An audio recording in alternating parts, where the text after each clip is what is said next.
Hi, my name is Regina Stanley, and I'm going to talk to you about my Practium site, which was the Churchill Senior Citizen, oh gosh, wait a minute, Churchill Senior Citizens Center. It's really a tongue twister if you say it really quick, about 8 times.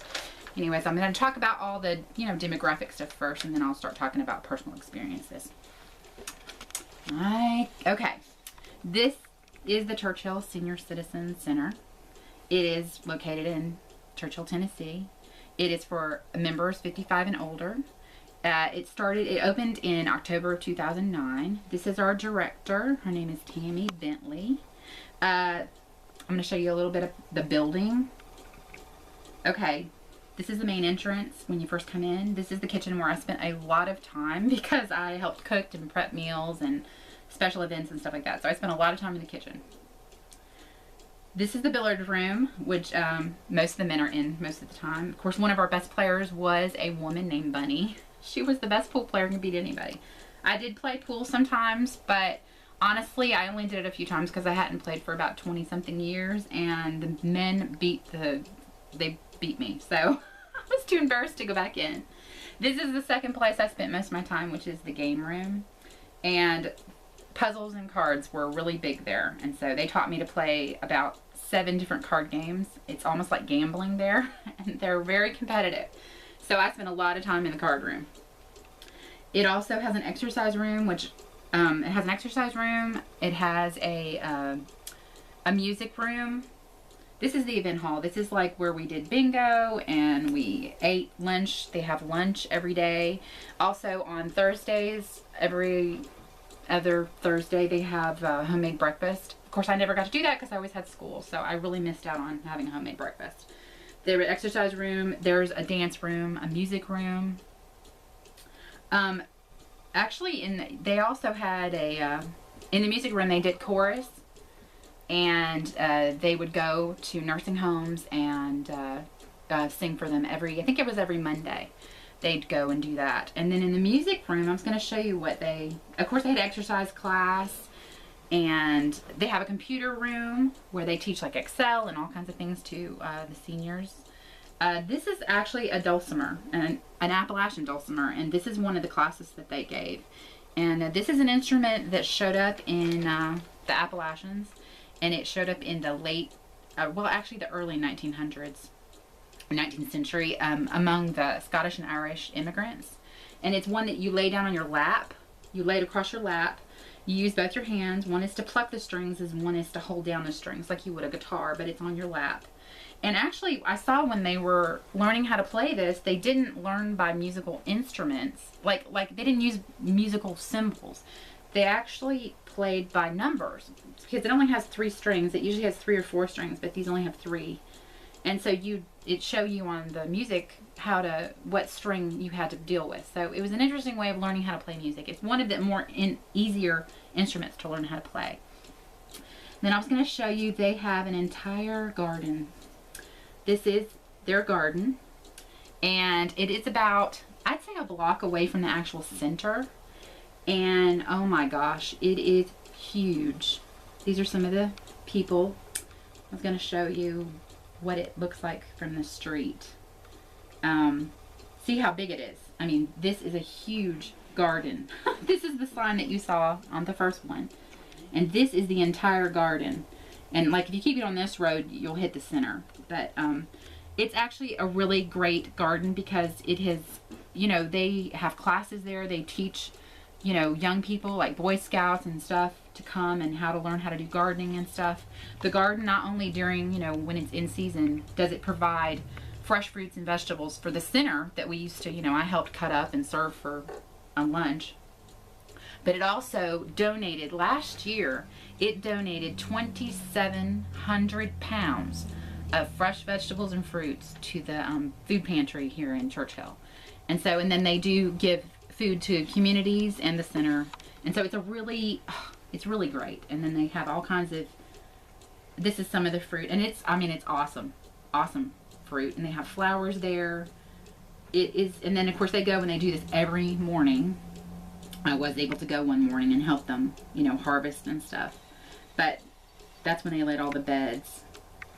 but it really is beautiful. Of course, right now it's completely dormant, so there's nothing going on right now. But it's great. You know, it's good for the seniors, and it helps with the community and kids and teaching them all kinds of stuff. So, but I think that's it for like what I needed to show you. The rest of it was going to be me just talking about my experience.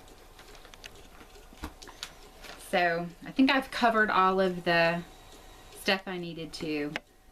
They also have, at the senior center, they also plan trips that they do every month. They have trips that they go on, which, you know, they'll go to different, they pick where they want to go. So they went to the Bass Center, you know, the Bass place where you go and buy a bunch of fishing stuff. They've gone to the, you know, the Allendale. They do have vacations and cruises they do also, you know, for people who can afford it, of course, but they do, you know, have annual events. When I was there, they had a big Halloween party, which was really fun. We all got to dress up, and it was great. And so, and the senior, you know, the seniors there are very, very active. They could probably run circles around all of us. They're very, they have a lot of energy and a lot of personality. And there's about 190 plus seniors in the community center. A lot of them are there more in the morning. I would get there about 9 o'clock, and my first job, of course, was to go and do Meals on Wheels. And Meals on Wheels has an interesting, I'll tell you just a little bit about it, history. Meals on Wheels started actually in World War II. In 1954. No, that's when it started in America, sorry. It started in Great Britain. And actually, what happened is right after the bombing of London, you know, there were a lot of people that didn't have homes. There was a lot of people who didn't have access to food. And so nurses would actually prepare meals and help feed those people that had no food or access to, you know, cooking their own food. They also did deliver meals to servicemen out, you know, out in the field. And so it started actually in World War II in 1940. It did not make it into America until 1954, and it actually started in Pennsylvania, Philadelphia, Pennsylvania. And of course, it's gone worldwide. It's a huge organization, and it's really good because a lot of these seniors are homebound. I know I personally delivered for 7 families. Well, 7 seniors. And a lot of these people, a lot of these people have their family, and their family will come and check on them. But also a lot of these people, you know, they're blind or they're in wheelchairs and they don't have access. And then some of them, it was sad because there were like 2 different people where I was the only contact they had in a day. And so I would always get really nervous if they didn't answer the phone or the door, because I was worried, thinking they were there and they were hurt and that they couldn't, you know, get to the phone. But thank God, you know, the whole like 2 months I was there, ended up they had doctor's appointments, were in the shower, and I'd always go back and check on them. And so, and it was nice because a lot of them got to know me really well and would invite me in, and I'd get to visit with them, or they'd need help doing something or moving something or whatever. And so it was really, really good experience getting to know, you know, these seniors and talk about, you know, them getting to know me and me and them. And that's the main reason I wanted to donate my time at the Senior Citizen, because I want to eventually be a counselor. And I'd had experience with kids and elders, and not elders. I had experience with kids and teenagers and, you know, people in my own age group, but I had not had any real experience with, you know, working with the elderly other than my grandmother, who I helped take care of before she died.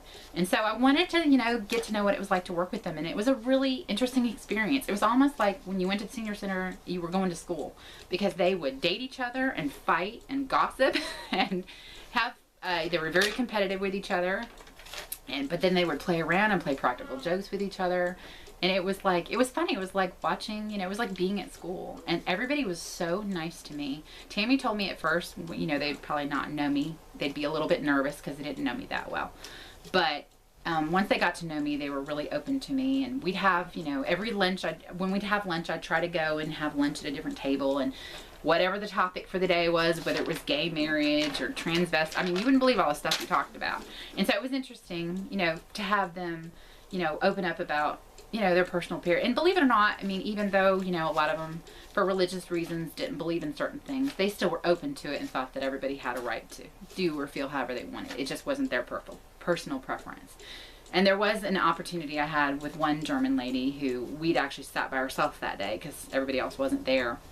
And I've noticed with the elderly, if you get them by themselves, they're much more open to talk to you than when they're around their peers or their group members, because they did have little cliques.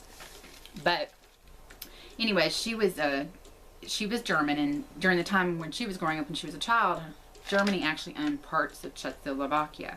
And so what happened was, is after the war, Czechoslovakia took over, and they literally like made her family leave. They left with the clothes on their back. They had nothing. And so in that part where she grew up now is no longer Germany. It is actually Czechoslovakia. And so that's something that you wouldn't know. I mean, you could read about it, but you're not going to have a personal experience with someone who lived through that. And she did tell me that when she'd gone back to, you know, Germany later on after the war, her brother got her into a concentration camp that had been abandoned before they made them into museums. And she said how there was writing on every surface. The floors, the walls, the furniture, everything had a thing. And she said it was the most eerie experience she's ever had in her life, and she's in her 80s now. So it's stuff like that that you only get when you deal with people one-on-one, which is the main reason I wanted to work there. And so anyways, but it was great working there. It was a great experience, and I suggest for anybody who, you know, can do this, can go and talk to these people and deal with these people. It's a great experience. And happy holidays to everybody, and I hope that you guys go off and achieve whatever it is that you're going to do after the semester's done. Thank you.